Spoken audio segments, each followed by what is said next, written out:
A Wicked Problem: The Treatment of Women in India. Before we jump in, let's get to know the people. India has a population of 1,296,834,042 people. The ratio of men to women is 943 women for every 1,000 men.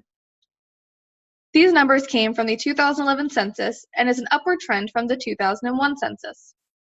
Their primary language is Hindi, and 79.3% of the population practices Hindu.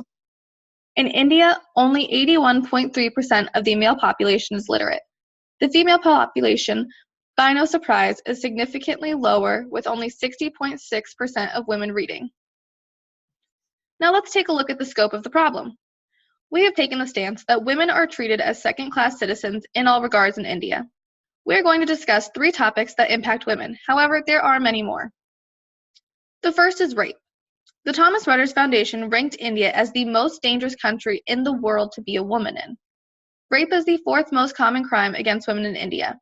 In 2013, a report from the National Crime Records Bureau stated that 24,923 cases of rape were reported. It also estimated that about 71% of rapes go unreported in India. 40% of the reported rapes from 2012 to 2016 were reports from minors.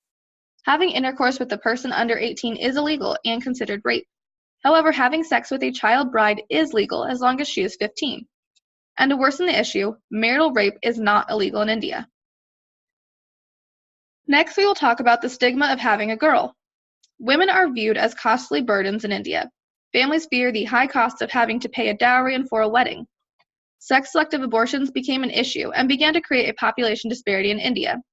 In 1996, having a sex-selective abortion was outlawed. However, researchers say that approximately 600,000 female fetuses are aborted each year. That would equal 2.2% of their annual birth rate. Women are considered property, first by their fathers and later by their husbands. When you get married and you shed your own identity, you become your husband's wife.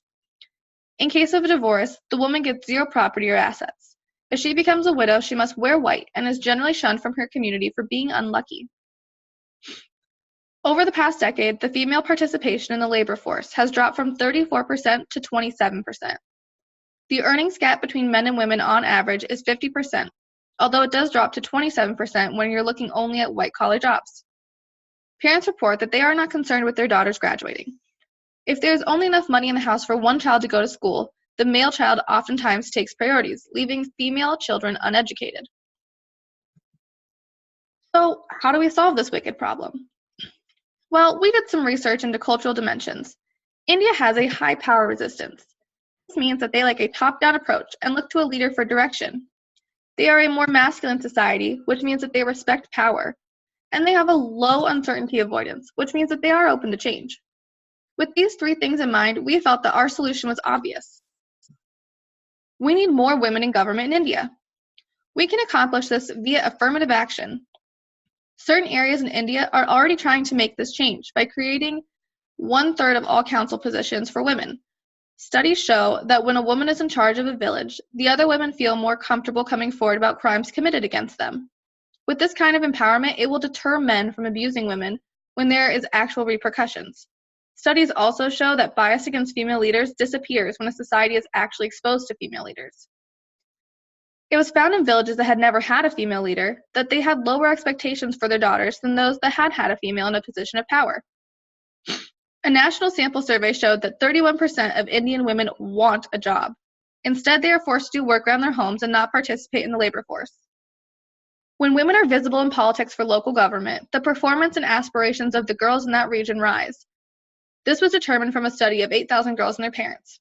Having women in positions of power will open the minds of young women to aspire to be more than a bride, and it will allow families to see young women with the potential to be more than an economic burden.